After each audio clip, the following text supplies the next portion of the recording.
live video, Can you hear me? schedule broadcast, set up live video. That's ready. All right. Can you hear me? Okay, we're live on Facebook. I'm getting us live on YouTube right now. Hey, I ain't got no video tonight, fellas. That's all Okay. right, man. You sound great. All right, so there's YouTube as well. And we all agree with the plan for tonight? Oh yeah, let's do it. Charles, you're live. Let's get it, buddy. You're ready to go. Everybody. Okay. Oh, you're clipping your microphone. I said, hey, can y'all hear me loud and clear? Can y'all hear me? Yeah, now Perfect. we can. Now we can. Yes, sir. Can y'all hear me? Yeah, you're Yeah, good. we got you. Did you lose us all of a sudden? What's going on? Can y'all hear me now? Yeah. Hello? Testing. Yo. Yeah, we hear everybody, you. What's going on? What's happened to you? Testing. We're doing good. Hello. Everybody can hear me. Yeah, your setup keeps. Yeah, you keep clipping out all of a sudden, man. Like we hear you loud and clear, and then you get going, and it goes, and it stops. It's like, like that's just the way it's gonna go tonight, man. I guess we got you here. Hold on, I'm looking to see if I can't help it on my end a little bit.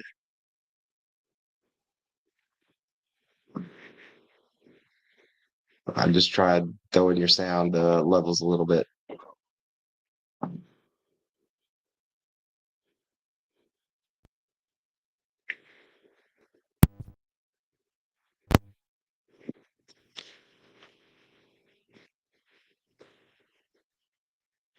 Well, all I know is I'm excited to talk a little bit of state title. What about you, Hunter? Yeah, I know I am. Like, obviously, there was the game yesterday and earlier this afternoon. We're gonna have Lakeland Well, Aquinas talk about right out of the gate. So well, we're I tell definitely. you, man, that one's looking good, man. I don't honestly know who's going to take that one down. What are you feeling like?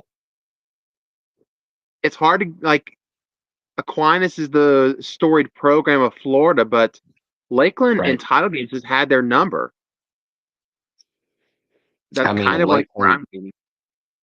Lakeland's just got, that rich history as well too. So I mean, it's a battle of heavyweights in the 5A class. Both of them have been there before, and both of them have taken it all home. And right now, Lakeland's considered a slight favorite as the 2 seed whenever the reseed came to the state title game. They're perfect on the year at It's 13 also and the 0. fact that when obviously Lakeland, like we were talking about them being a storied history, you're talking about a Lakeland team that has more wins to their name than any other program in the state of Florida. Ooh, that's right. That's right. You definitely got something there. So but it's hard to bet against STA too, man. I mean, they've had a great run coming in. I know they've got 3 losses compared to the 13 and 0 of Lakeland, but I mean, when you look at those losses, they're to the who's who's. You got a state champion on there in Chaminade Madonna, right? You got Bishop Gorman and you got American Heritage, right? So I mean, it's not like they're losing to chump programs. Oh Those yeah, are like those those are teams that they may all be down in Miami right now still, right? Like off the well top of my Bishop head. Gorman, they are out there in Nevada, but they're going to be a state champion and probably finish top 10 in the country. Chaminade Yeah. already won a state title yesterday, which we obviously talk about in a bit. And Hmm. then you have American Heritage, who's playing for a state title against Jones this weekend. Right. Right.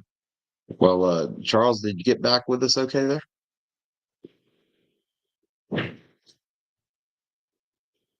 not hearing him just yet. So he's working through his technical difficulties and everything. And yeah, I mean, honestly, this one's hard to pick. This could be a 1 point game either way, just like Lakeland's last game against Niceville, right? Where it was a 34-33 type of game. And I could easily see that happening again, right? I mean, because when you look at what STA has done, they've really, I mean, 58 points, 53 points, 49 points, and then all of a sudden they get held to 16 by Manatee at Manatee, right? So I mean, they can win the high scoring games, they can win the low scoring games.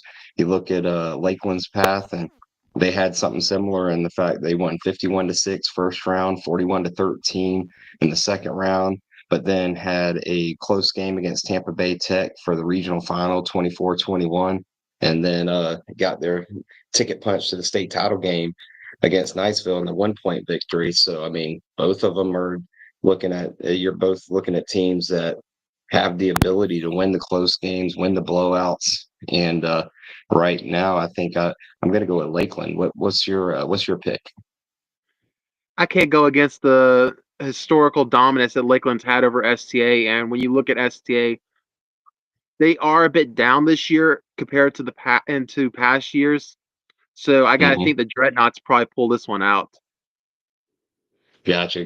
Yeah, I tell you, man, I wouldn't be surprised if it went the other way, right? But it's not going to be a blowout either way. It's not going to be a game that all of a sudden somebody's up 3 or 4 scores and it's just cruising and coasting to a state title. This is going to be an absolute dogfight of a game until the very end. And I wouldn't be surprised if it was 24-21. I wouldn't be surprised if it was 35-38. You know, I wouldn't be surprised with any of those outcomes on any direction. But if you're going to have to pick one and everything, I'm going to go with the Dreadnoughts as well. Interesting enough, this So, will be the 6th time that these two have faced off in a state title game. wow, that's a heck of a Sims. I mean, that's almost as bad as Union and Madison running into each other in the rural playoffs, huh? For what it's worth, Lakeland holds a 4-1 edge in title games. Yeah, hear Ooh, a 4-1 me? edge. So, oh, I heard you loud and clear right there. You got us now, bud? Yeah, hear me? Yes, Yeah, we sir. hear you. Awesome, about time, man. Hey. All right, what we I got don't for know for- why. I don't know yeah, why say- your setup hates you sometimes, man. Were I don't you know were you why able it to hear does the either, discussion man. we had on Lakeland STA? Yeah, that's what I'm hopping on right at perfect timing. I'm going. Like, can you hear me? Yeah. Yeah, we got you. Go ahead, man.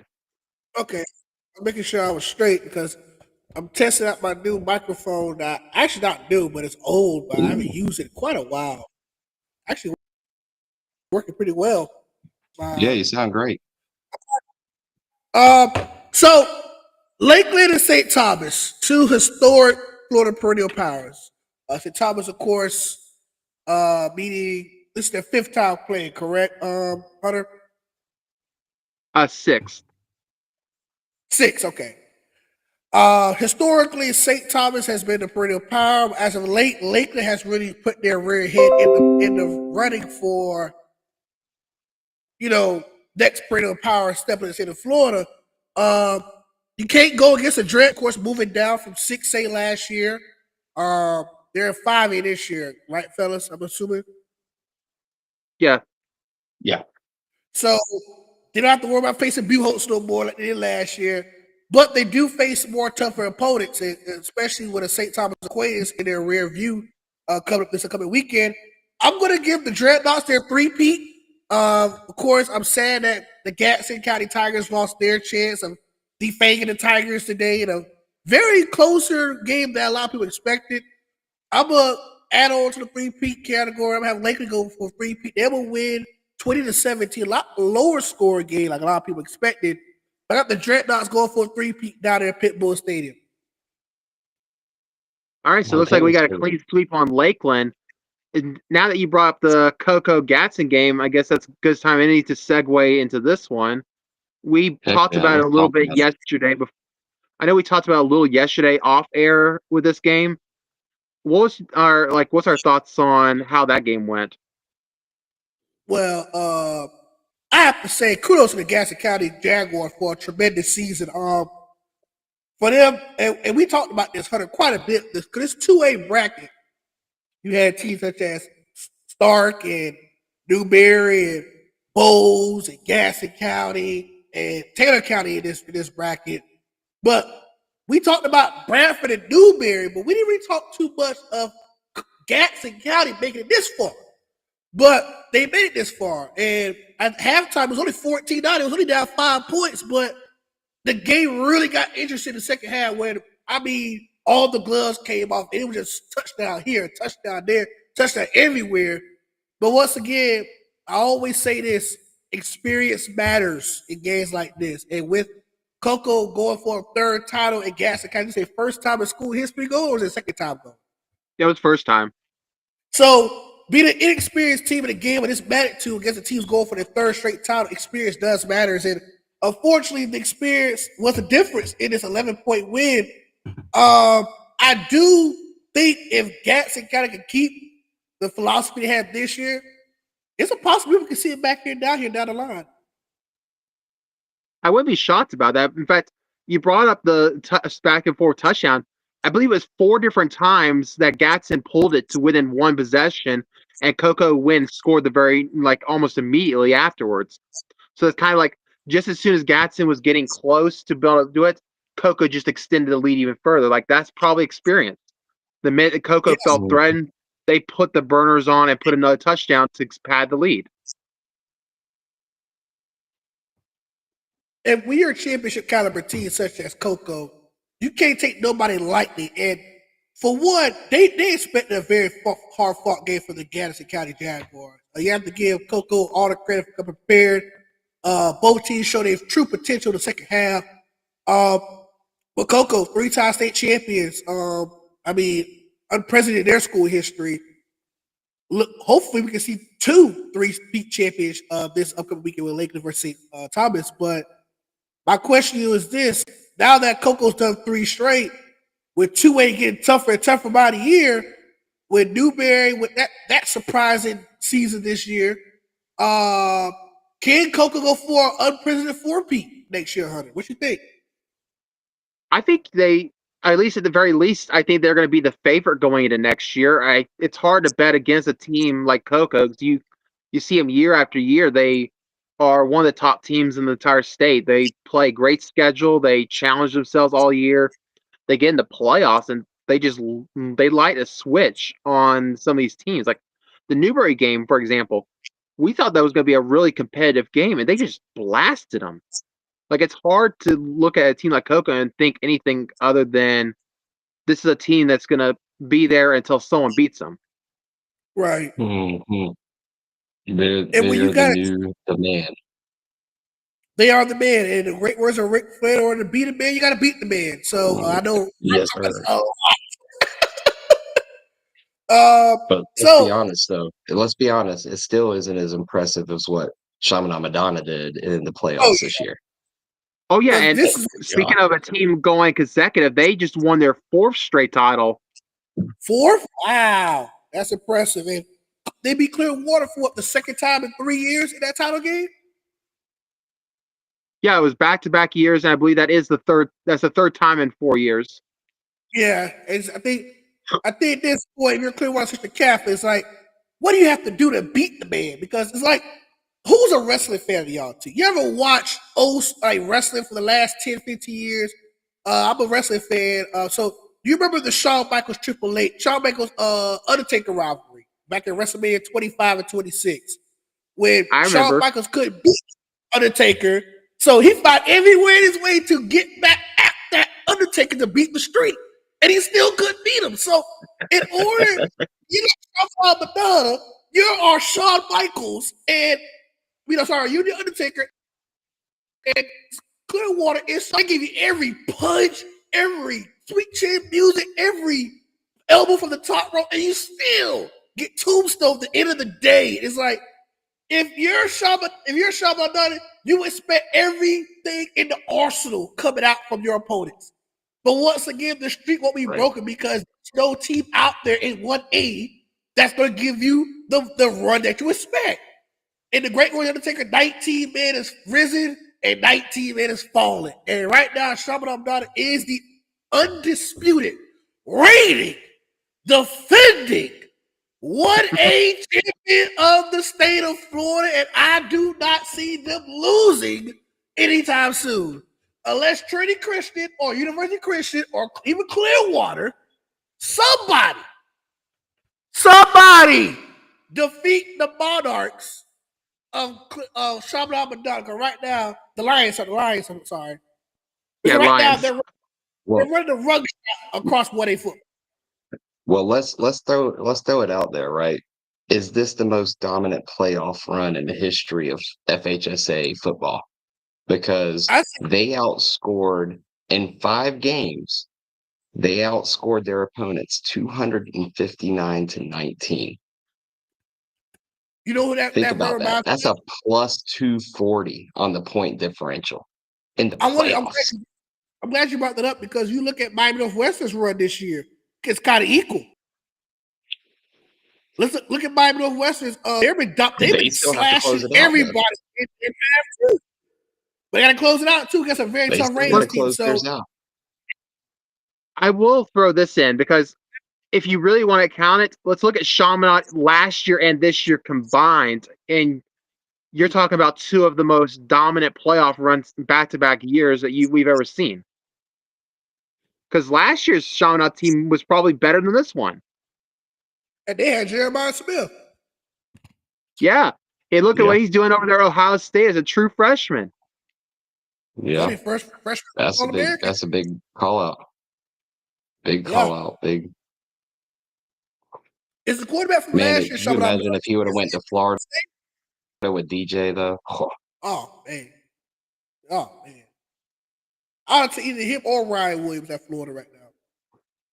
But we got VB3 coming out next year, so I'm excited to see what he brings along with Eugene Wilson III. I can't wait to see those 2 play together next year. Right. It's weird that how the heck did Miami, Florida State, and Florida all let Jeremiah Smith leave the state? Like, how do you let that guy out of your home state? It's called Brian Hartline in the bag.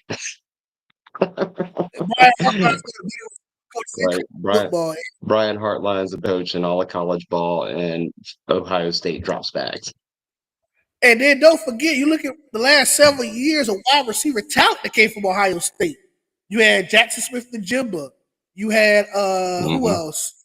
You had you got Emeka Buku still there. You got Marvin Harrison Jr.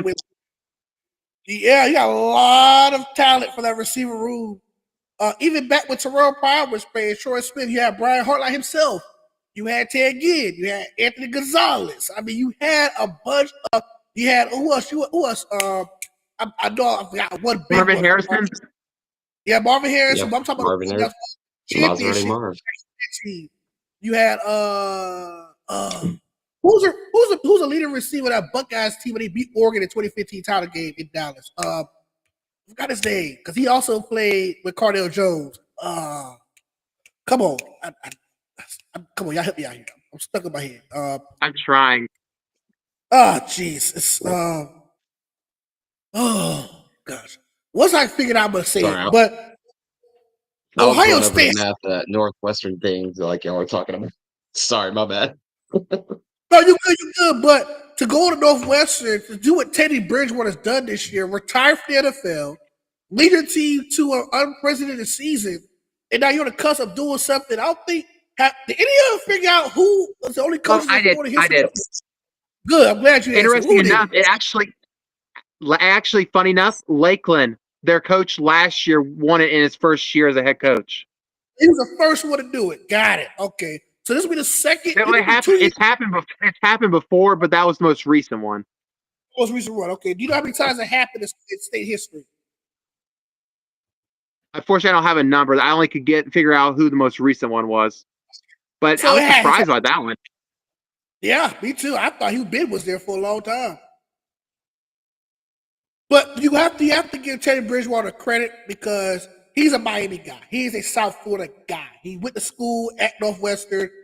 He knows the stomping grounds and the pageantry of Miami Northwestern football. To be the man, you have to go to Booker T in that rivalry between Miami Northwestern and Booker T. That is one of the bigger rivals in South Florida is the Booker T Miami Northwestern rival. How I know? My dad played in that game. So my dad's side of the family is all Bulls. If you're not a Jackson or Johnson, you are not a Bull. You're a Bull. So I didn't go to Miami Northwestern. My parents separated. I moved up here. But being part of that Northwestern Booker T rivalry is probably one of the bigger rivals in South Florida. We see a lot of rivals. You know, you got Carroll City versus Central. Give me another rival in South Florida. You got Central Northwestern. Central Northwestern. That's another big rivalry. But Booker T Northwestern is a big rivalry. Okay, they're not even that far from each other. They're not maybe like 10, 20 minutes from each other. So this is a big game. Big game. So with Teddy Bridgewater winning that game this year and leading Northwestern back to national prominence, I'm not knocking nothing against the Rays Vikings because they had a tremendous season. Kudos to what Lil Duval's doing to help the Rays Vikings band get up to the title game this upcoming weekend. But I'm sorry, man. Teddy Bridgewater doing something special in that blue and gold uniform. And I'm sorry, man. That Vikings boneyard is about to get interrupted by a bull stampede. So I'm going Northwestern by 14 over the Vikings to win was it a 4A state championship game? 3A. 3A. I knew it was one. That's my 3A state champion winner, the Miami Northwestern Bulls. Okay.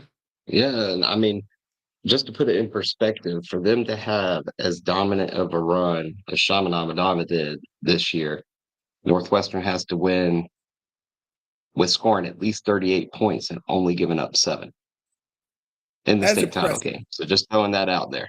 Just throwing that out there, how dominant Chaminade Madonna's been in this postseason. So now don't get me wrong, could it happen? I mean, heck, Northwestern went to Melbourne last week and dropped a 40 bomb in Melbourne. So who knows, man? Who knows? Like it could happen still, but at the same time, it's just crazy that when you're seeing this much differentiation, even in the playoffs and state title games, it makes you think that maybe next year there's gonna need to be some more shakeups and classifications and stuff, right? For sure. Definitely. Well, tell me about that team you hate up in Boot Hill and how they managed to win themselves a state title. All right, let's talk about these blasted Boot Hill Cowgirls. I really hate talking about these boys. I really hate. Hey, I hate Hawthorne. don't hate. I still predicted them to win this title from the get go. So did I. I was an idiot that go against Madison. But I'm a huge Cornelius Ingram fan, been a fan of him since been the head coach at Hawthorne. I can't stand Madison. No offense to the Madison Cowgirls. I'm gonna keep calling you Cowgirls because that's the rivalry I got with y'all. It's nothing personal. But as a Tiger fan, over the last several years we faced y'all, it's been a back and forth. But lately it's been all Cowgirls, all pony ups. So I was kind of pissed that Hawthorne lost. I didn't bet because I'm not a betting man, but I was pissed that Hawthorne lost because I didn't want to see another championship go back to that drastic place they call Boot Hill. And now they have won 7 state titles, and not many schools in the state, but on the country, can say they won 7 state championships. I think it's more like a handful of teams in the state that won at least 7 or more state championships. So it is an unprecedented feat to have 7 state titles. I really want them out of 1A, to be honest with you. Out of rule, I really sick and tired of them, to be honest with you. We've been talking about this for years as a fan base. Why Madison is that big of a school to be still in rule. They're a big school. I'm not complaining. They deserve the state title, but if you don't have like, the criteria should have been if you got under 500 students in rule, that's the rule. That was the rule going into this rule classification. There's a lot of schools like Newberry. They had over 700, 800 students. they was going. They was going to it. Bradford, they always stay 2A. You know what I'm saying? Schools like that unfortunately had to move out like a Newberry. So congratulations. Yeah, I sound like a spoiled loser, but hey, man, it is what it is. I was really looking for Hawthorne to win, but I hate to say this too. Both fan bases are really. I'm sorry. I hate to say this, bro. I ain't trying to be like a Debbie Downer because people say Union County fans are doing, but if you had a choice to pick Hawthorne with a third straight time, have Hawthorne University keep walking around here saying Hawthorne University or the University of Hawthorne, or have Boot Hill with a 7 straight state champions or 7 state champion school history, I'd rather just sit in the middle of a road and get rid of my truck. Because I'll be honest with you, these are 2 of our main rivals in our classification. It's like I can't. It's like choosing Alabama versus Florida State or Georgia versus Florida State. I can't stand neither one of y'all. But I'd rather pull my own 2 front teeth out before I choose one of y'all two. But I picked Hawthorne Hornets because we lost to Madison last. That's the reason I picked Hawthorne. So yeah, it was hard for me to pick Hawthorne. It was hard for me to even pick that game because of course we are high school football fanatics. So we love high school football. And this is what we do. We love calling games and picking games, but it pissed me off, Robert, to see those ponies win another state championship. I mean, gosh, I was I looked on score screen. Okay, it was 14-6. Okay, cool. No Hawthorne got time. 21-14. Okay, Hawthorne got a chance to win the game. Incomplete pass to Izzo. Okay, go fourth down. Then I saw the air snap. And it flew past Aiden Curtis. I'm looking like, God doggone Hawthorne, why? Why you let those stupid cowgirls win?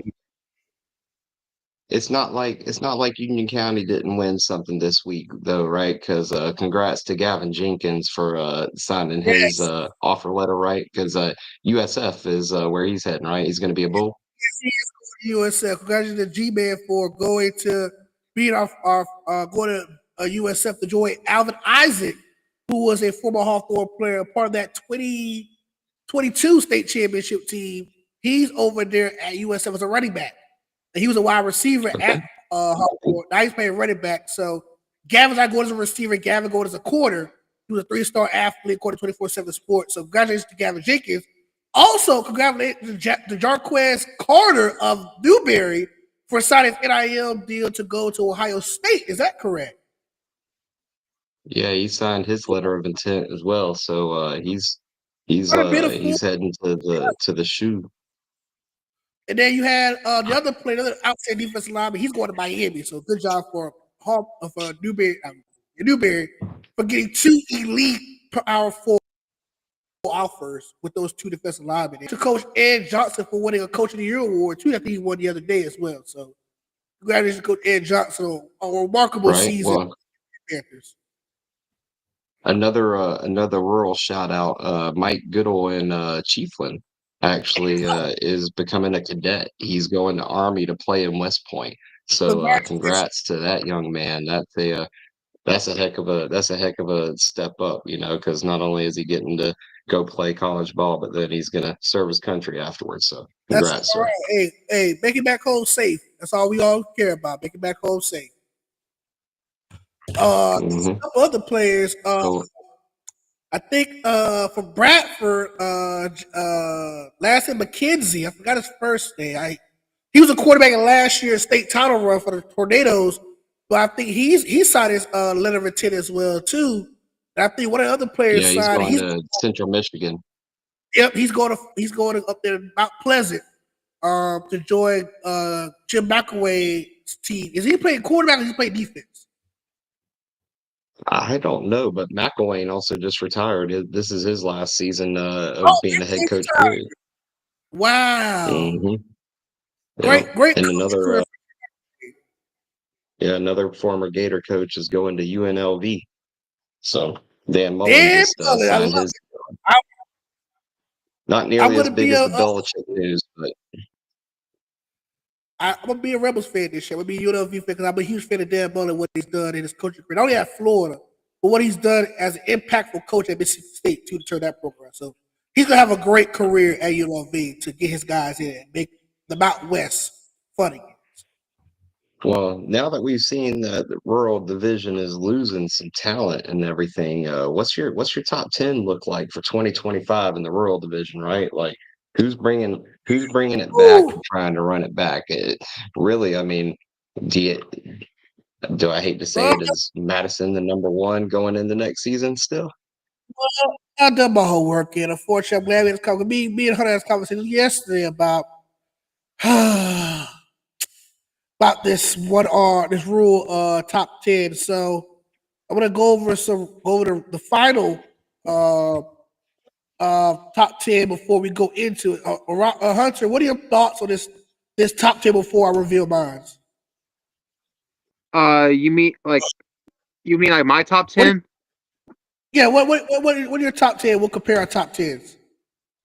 Okay, I'll go from 10 to 1 just because to make it a little interesting because I figure like you probably know which one's going to be number 1, but if we go from the bottom up, it'll generate more discussion. Yeah, let's go. Let's do it. Okay. At number 10, I'm going to pull a little bit of a surprise here. I'm going to take Fort Meade at that 10 spot. I think building Okay. off of that invitational Okay. championship that they won, I think that's something that they might be able to build a bit of momentum off of that and get themselves going a bit to that next level.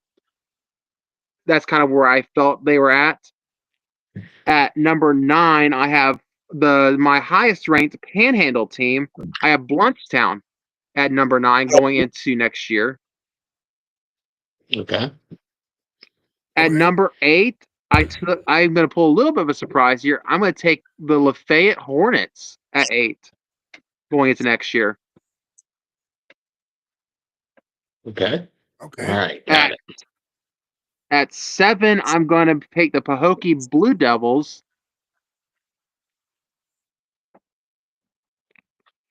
At Pahokee Blue 6, Devils, okay. I'm going to be taking. At 6, I got Fort White.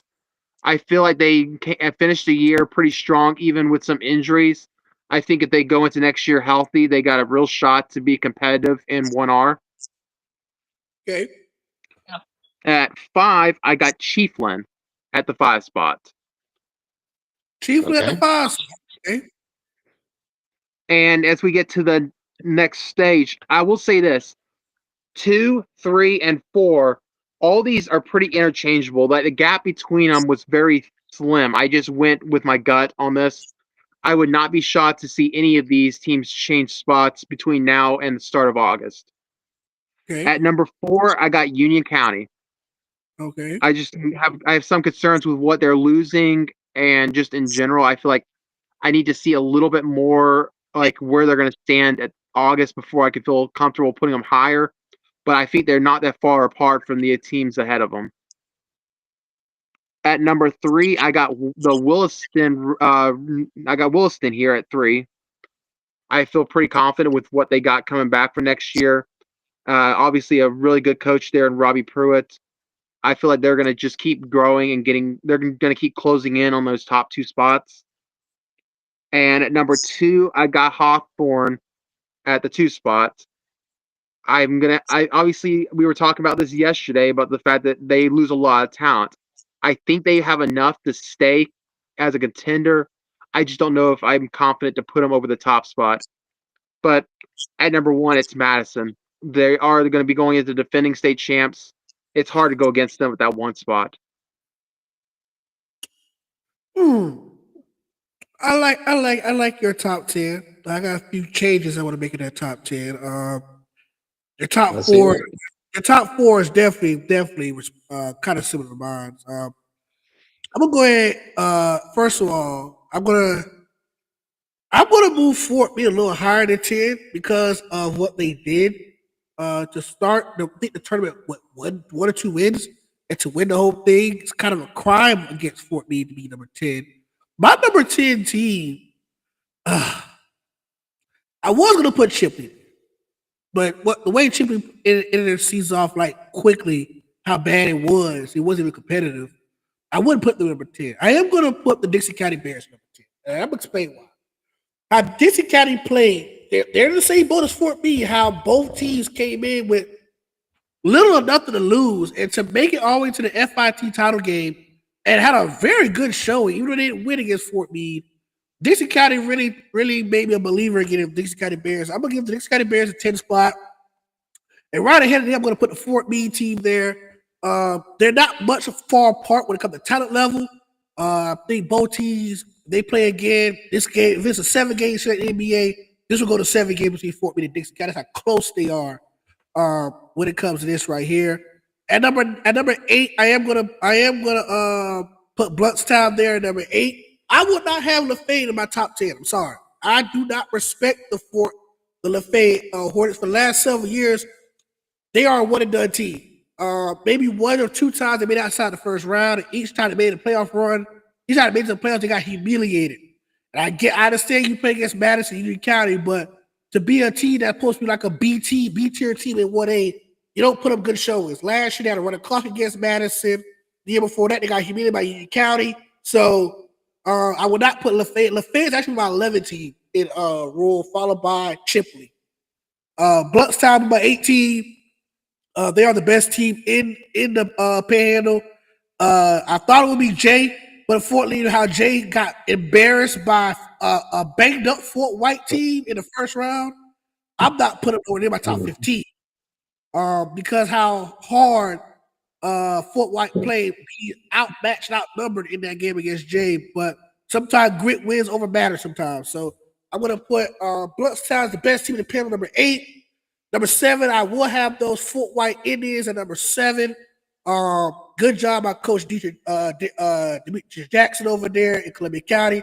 Still put up a winning record despite losing the second round to a very good Williston Red Devil team. Number 6, definitely going to be Pahokee. Pokee's always going to be Pahokee at the end of the day. Pretty much the best South Florida team in rural football. Really, only 3 South Florida teams in rural football is Fort Meade, Pahokee, and Marathon, and Marathon's horrible. So Pahokee looked good against Union County. Could have pulled off the upset if things would went their way if they had 5 quarters of football, but finished 7-4, good season for the Blue Devils. Then we get to the real meat and potatoes of rural football, top 5. Chiefly is definitely could be considered for the top 4, but the way they went out in the first round against Williston was bad. Not knocking off Williston, but at the middle of the year, Williston was at the middle of the pack. We thought Williston was going to miss the tournament, but the strong season push by the Red Devils is the reason why I got them ahead of the Indians. 2, 3, and 4, like you said, Hunter, is interchangeable. I do give Hawthorne more cushion between 3 and 4 because they made a state championship last several years. Yes, they lose a lot of production on both sides of the football for those classes, including top player and Keenan Johnson, the running back, and then, of course, CJ, he didn't play basketball this year. So I do got Hawthorne 2. I have to agree with you. 1 through 4 is pretty much spot on. Union County and Willis are interchangeable at 3 and 4. I would love to see them 2 play this year, either at Booster Stadium or Tiger or the Jungle. But the top 10, I'm sorry, Lafayette. I know y'all gonna be pissed off at me, but Lafayette hasn't really shown me anything much of being a regular season team and a first round exit. Teams that improved definitely was Dixie County for sure. It's my most improved team. How Dixie County went from a 2-win season at 1 point to finish 7-7 and make it to the Invitational Championship game. I have to give kudos out there to the boys in Dixie County. My next team that receiving votes for the top 10 will surely be the Chipley Tigers. Jay, Ursula Christian, who else you got? Holmes County for sure, and then the Branford Buccaneers. Those are my next 7 teams that receiving votes in the top 10. Trenton had a good strong, and Baker, I forgot Baker's another team, but Trenton also a good season for them too as well. They're just knocking on the door, get back into the state playoff picture, but you have to give all these teams in the top 10 credit. They're the best of the best of the state. But unfortunately for Lafayette, you're a perennial top 10 team every year, but to once again make it to the first round and be out, No, they actually won past. They were first. They beat Cottondale. Sorry, I apologize. They beat Cottondale this year in a shootout. But it's not too many times that LaFay gets past the first round. You get me, Robert? It's not many times you see LaFay get to the second, let alone third rounds. So those are my top 10 teams. I think they're not going to change it probably till August and see what a new schedule looks like. But I think the top 4 teams will be back in the picture again as well in late December, like it was this year. Hunter, we lost you for a second. I got you back in there. You good? Yeah, I'm good. All right. Well, I'm gonna just poke some holes at a couple of assumptions in some of the top 10 because I love where y'all's heads at, and I see a lot of the points and everything. And the thing that is we've talked about with rural football is tough, hard-nosed football. Right. Correct. And the thing that I see in a lot of the roster composition and those top 5 teams in rural football is the returning linemen that are going to be coming back to these programs. The 2 programs in the top 5 that have the most back are Madison and Williston, right? Teams that like to pound the ball, teams that uh, have some real good offensive line talent.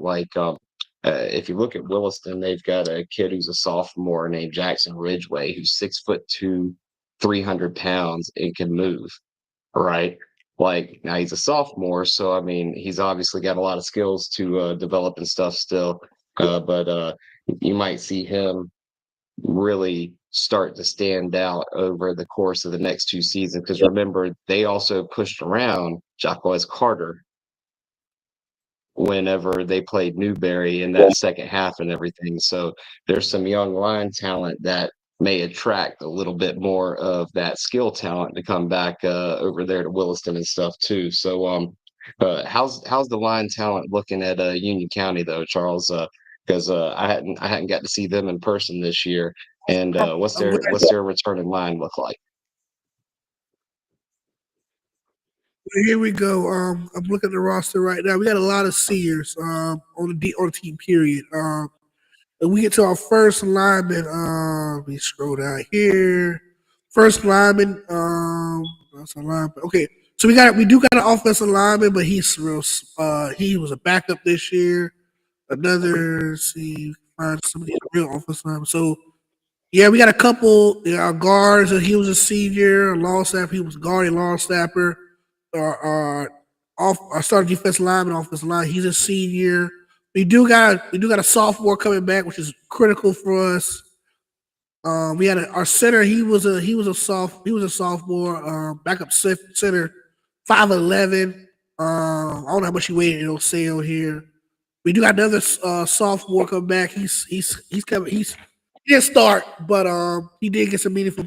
Edward Durant. So far that's 3 of them. 3 sophomores coming back. Definitely need to gain a little weight. 5'9", 215. That's not really not the most ferocious thing. We do got a fresh offensive lineman on the varsity roster. We're losing Reese Hendricks for graduate. That's 4 seniors I've seen so far. So we're losing quite a bit of seniors. I don't know what JV's bringing up, but right now we're kind of thin when it comes to like beefcakeness.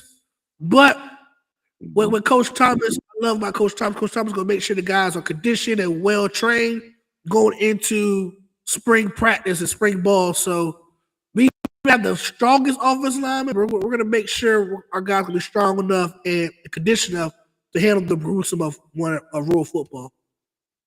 Right. Well, and that's just one of the things I wanted to point out that I feel like a good predictor of rural football success can be seen in the trenches. And so right now, I think that your 2 top returning offensive and defensive line units in rural football are in Boot Hill and they're in Williston at Booster Stadium. Right. I mean, really, when you look at the roster and you look at the people who are competing on the lines for both teams, like Madison's returning a bunch of production. Williston's returning 4 of their starting offensive linemen, and they're also returning the sophomore who led the team in sack. Um, and gosh, I'm blanking on his name. Noah Robinson. That's right. I was blanking on his name off the top of my head at first. And he even still opposite Tim Taylor at who Tim Taylor would usually be at a 3 or a 4 eye technique. Noah would be on the other side and just absolutely wrecking the offensive line on the opposing team too. So I think Williston and Madison could end up having, and I mean, obviously, I had predicted both of them to go to the state title game again this year simply because of their line play and their defensive play. And Madison got there, Williston didn't. But if some of the running backs around the area, because Williston's also returned. Graduating, they're returning their starting QB. They're going to be returning most of their defensive backfield.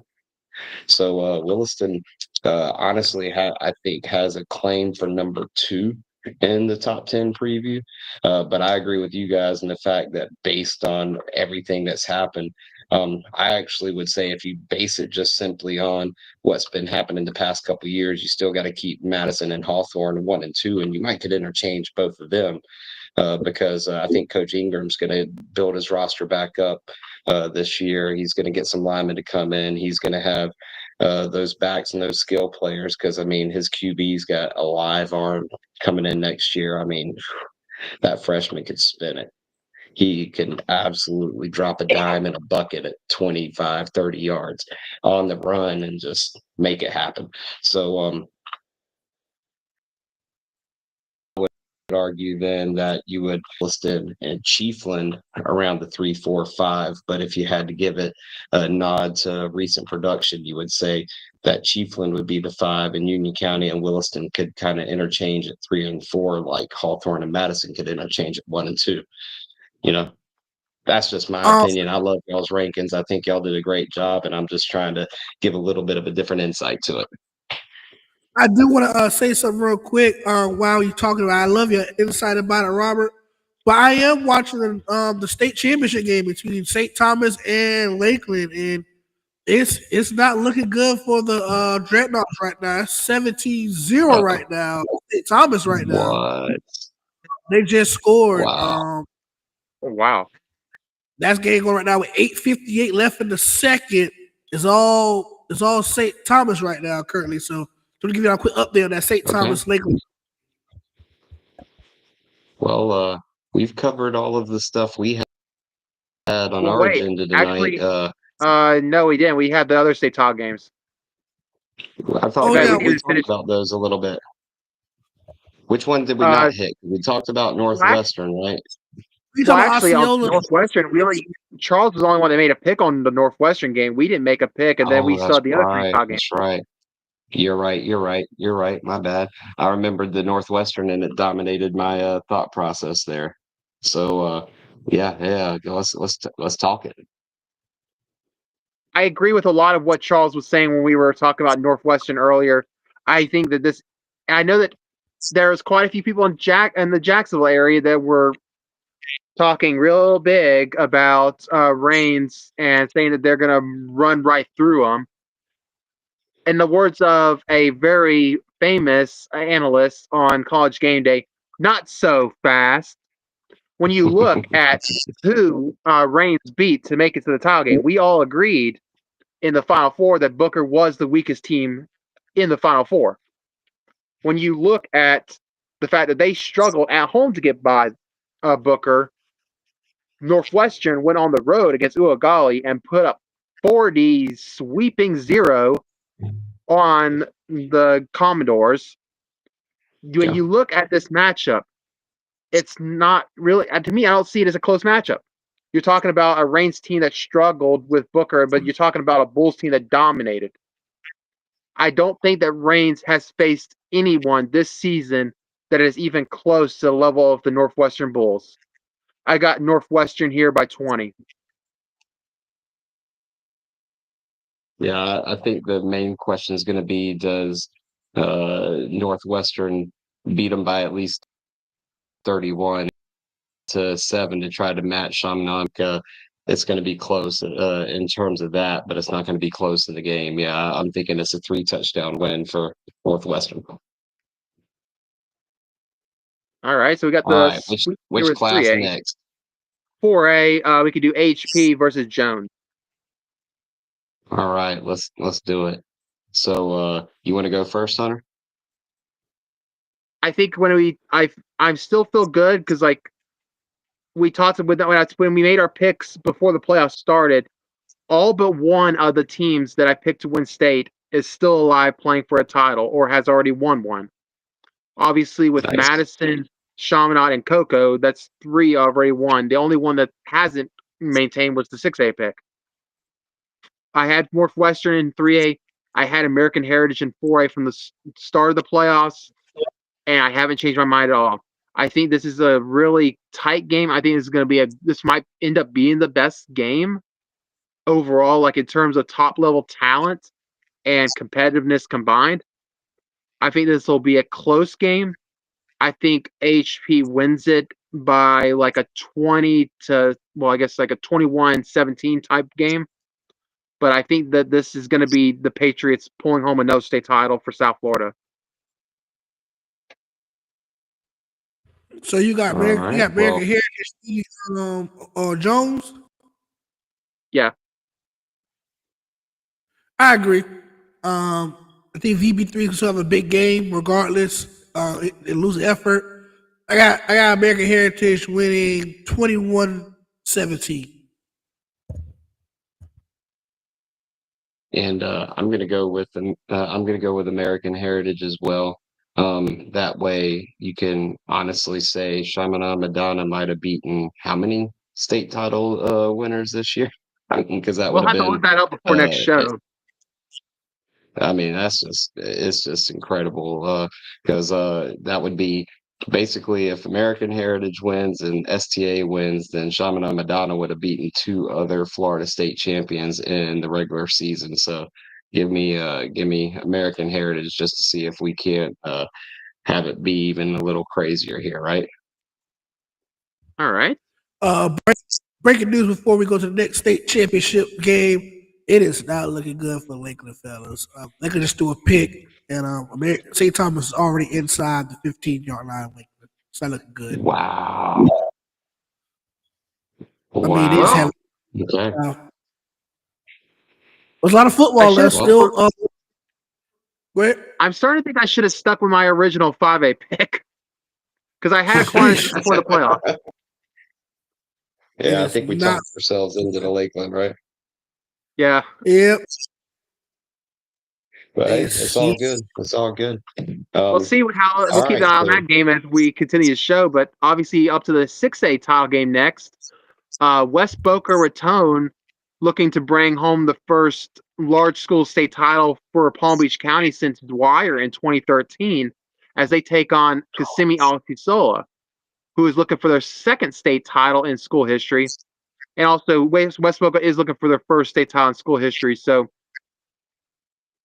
you're talking about 2 teams that largely have not, like West Boca has not really had a whole lot of. They're really they kind of strike me as like a team that hasn't really had like a lot of success long term.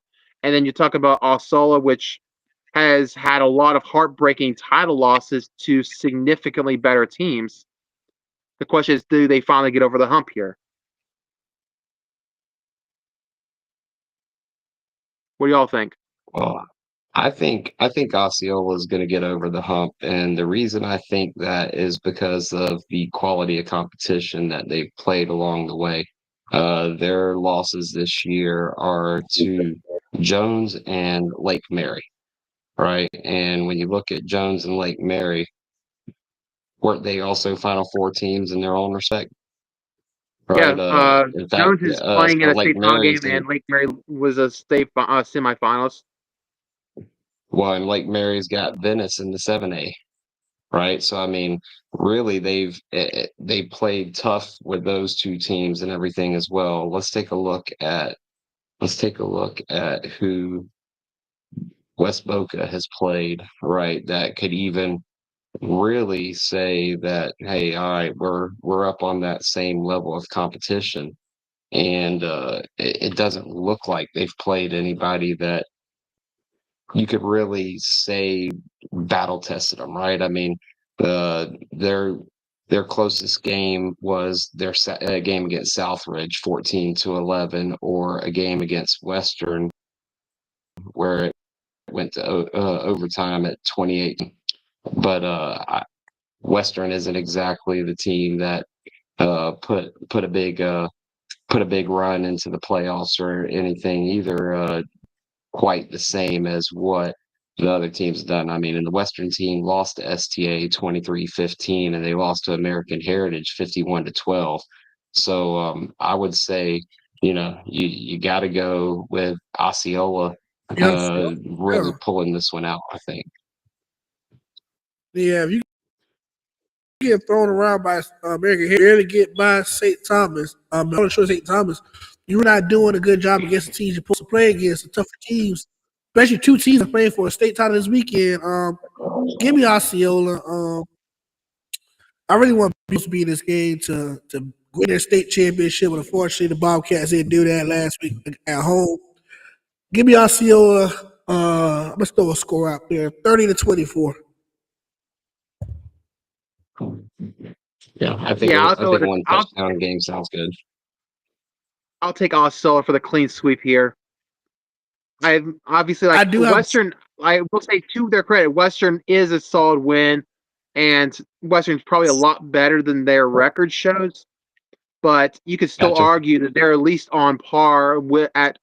But then you also have a Osceola team that's in the back-to-back games. They've knocked off Armwood and Buchholz, so they've knocked off teams on the road that were considered title contenders from the start of the playoffs to punch your ticket here.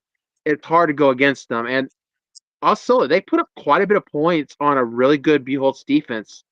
Their problem Osceola had early in the year was they couldn't score points. They started to improve their offense down the stretch, and they finally have a team that can finally get past some of these playoff demons. So I like Osceola here by, I'd say, maybe like a 27-24 type game. I like it.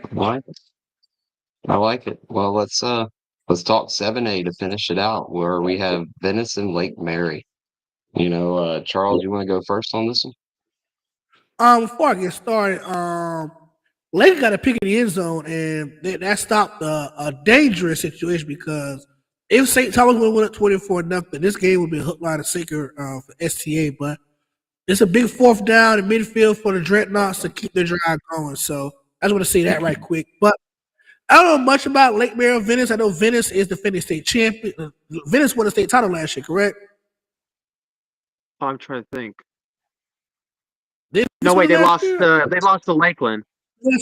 That's right. This is their second time in the game, but lost to the Dreadnoughts last year, who's getting handled right now by STA. I'm looking at this fourth down play before I make my pick right quick. Hand off left side, and he got the first. Oh, he got the first. Okay, but anyway, Venice. Look at the I called this season the revenge tour for Venice to make it back to the title game where they suffered a horrible defeat last year to the Dreadnoughts of Lakeland.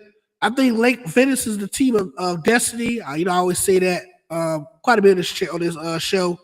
I'm gonna go Venice to redeem their loss last year to Lakeland. They'll win the state title 24-14. I'll definitely want to jump in on this one to actually add into that. They've actually lost to Lakeland the last 2 years in the tile game. Which is also why I wouldn't count Lakeland out just yet. But I will also add into this. They could end up under that. Lake Mary and Venice, the two things that stood out to me throughout the early part of the season and for much of the season, both of them have high-powered offenses. I like the idea of the margin of victory you have there, Charles, but I think that score is a bit low. I'm thinking this is going to be more like a 48-38 type of win for Venice. And they've definitely shown that propensity, right? Because their game against Miami North 8-42 in OT, they won against another state title team in Cocoa at 54-51. So yeah, this could be, if the over and under was in the 60s, you still might hammer the over. But Venice is going to be too good, I think. When you're looking at a team that could possibly have multiple victories this season against other state title contenders, or in the case of Cocoa, a state title winner, right? And their only loss on the schedule being the IMG Academy. Give me Venice, and yeah, I honestly think you could end up seeing something like, let's go 49-35.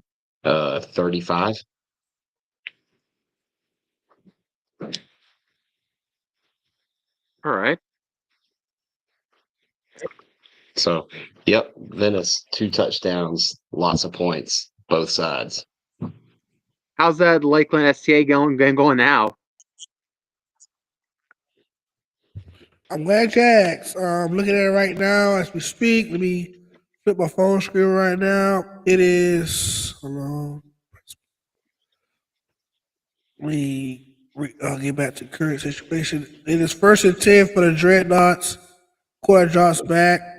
A little short. That was 38. Sorry, I refresh it. So they are closing on midfield. Big Knots draw play at the middle, and they get ready to put the football at the STA as they couldn't convert on 3rd down, which has been a kryptonite so far this first half. They have not converted 1 3rd down this first half. That has been their fault. So first half, they convert on 4th downs, but they have not converted on 3rd down. They're going for their 2nd straight 4th down play here. 4th and 5 with 3:07 to go here in Pitbull Stadium. They're in the 5-wide set. Slot receiver come in motion. I guess they're trying to draw ST off sides. They're well disciplined. And they're going to put the football here on 4th down as they call timeout. So it's not looking good for the Dreadnoughts. I don't think they crossed past 50 yet for what I've seen so far. They went for that pick in the end zone. This game would be a blowout. But good job by Lincoln to stop touchdown the last drive for STA. But STA is having their way with Lincoln so far in the first half. Well, obviously, next week we'll recap. Well, say next week we'll obviously want to recap that game and as well as the other. I think there's other 4 games that we had besides that. So it'll be 5 total to recap. Mm-hmm. Yep. And then we got to do our awards.